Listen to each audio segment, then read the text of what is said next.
Mae lot o sôn yn yr Carolau Nadolig am ydy'r paradox yn dros o'r geni.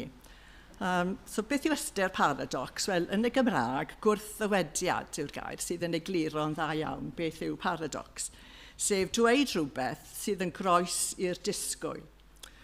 Ac pan ni'n meddwl am hanes y geni, i ni'n meddwl yn gyntaf am y baban bach newydd anedig yma, sydd heb allu siarad.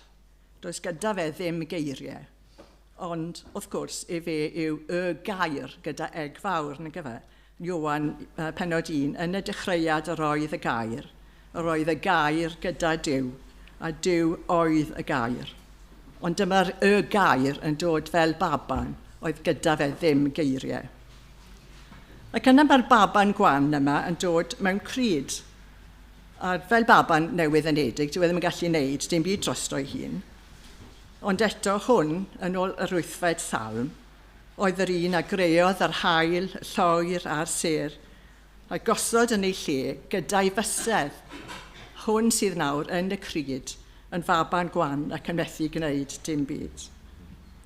Mae e'n faban mewn cadachau yn y preseb, ac eto mae e'n frenin y brenhinoedd, ac byddech chi wedi meddwl y byddai brenin y brenhinoedd a gwisg na bach mwy ffansi yn cael ei eni na cadachau.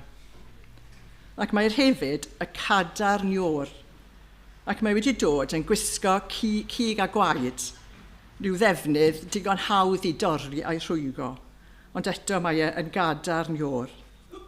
Nawr mae'n nifer o wrthddywediadau eraill yn y Carolau yma, ond rwy wedi trio rhoi rhain, y rai fi wedi sôn amdano, mewn i englyn bach.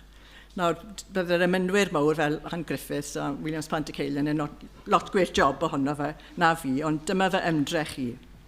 Y gair heb fedru geiriau, yn y cryd, creawdwr planedau, yn ddyn bach mewn cadachau, ein brenin mewn brethyn brau.